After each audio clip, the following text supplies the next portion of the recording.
All right, let's talk about eating out, going out to a nice restaurant when you're trying to lose weight, trying to shred body fat, because it's not an easy thing to do. 1 minute you're eyeing up the grilled chicken, being super keen, going, "I'm on this today." Next thing you know, you're knee deep in cheesecake. Like I blacked out. I don't know what happened. I'm just here with this cheesecake. It happens. It happens every time. But here's the thing. You can absolutely enjoy meals out without sabotaging your progress. It just, it comes down to little strategies, nothing complicated, just a few moves to keep you on track. Just a few simple strategies make all the difference. So here they are. Strategy 1, calorie banking. Think of this as like budgeting for burgers. If you think of your calories like money, and you're on 2,000 calories a day, you want to be at or within 2,000 calories a day. If you spend, let's say, 100 fewer calories Monday to Friday, boom, that's 500 calories to have on a Saturday night pizza. It's not magic. It is literally just smart budgeting. Remember that your calories don't reset at midnight. It more comes down to the averages, like the weekly calories. So yeah, focus on averages, focus on your weekly calories rather than just the calories for each meal and even each day. Strategy 2, adjust your calories before and or after a big night. So if you're planning a big meal out, cool, amazing, that's something to look forward to. Just adjust your calories a bit that day. Maybe go for a lighter lunch, something that's protein like a protein packed salad, instead of a heavy sandwich washed down with a can of Monster and 4 cookies because they were on offer for £1 at Tesco. And who says no to 4 cookies for £1? No one. Well, actually, you do, because you're disciplined.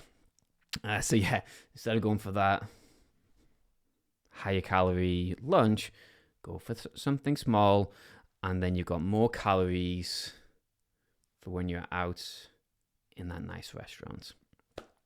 Strategy 3 is plan for desserts. Because let's be honest, you're going to have a dessert. Like, no one says no to desserts. When they say, "Do you want desserts?" you go, hell yeah, even if you were planning to not have that dessert.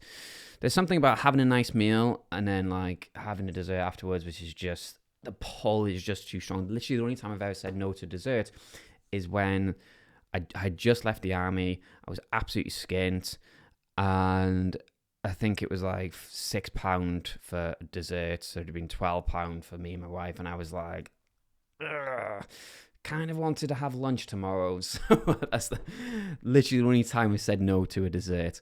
Other than that, we all say yes to a dessert. So you've got to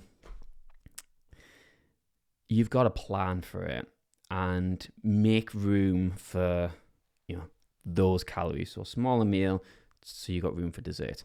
Strategy 4, prioritize proteins and veggie. When in doubt, go for lean proteins. Veg, they're your best friend. So think of like grilled chicken, fish, and veggies. Stuff that fills you up and gives you actual nutrients and won't blow your calories out the water. Literally proteins and veg, like the unsung heroes of the restaurant menu.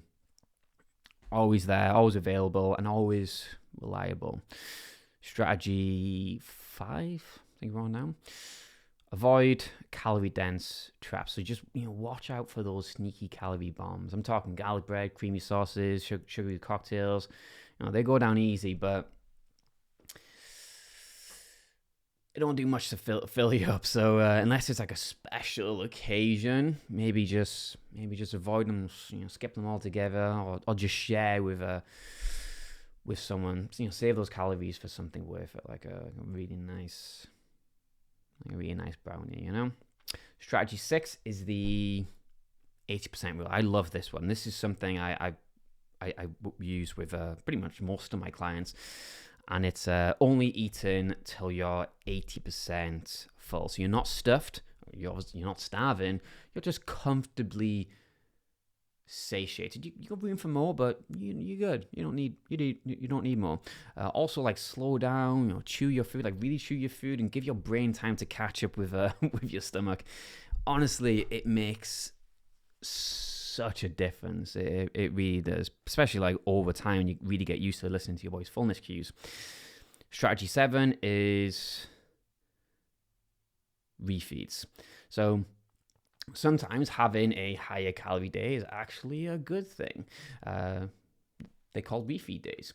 They help with energy, hunger, and honestly, sanity. But you've got to plan for them.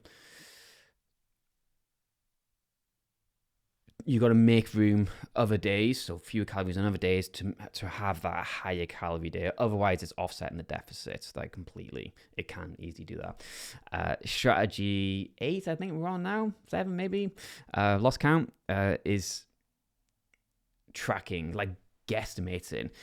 When you're in a restaurant and you're tracking, so you can use something like MyFitnessPal, it's far from an exact science. You are just guesstimating to the best of your ability, but it can work really well, and you can be relatively accurate. If you overestimate, things go okay.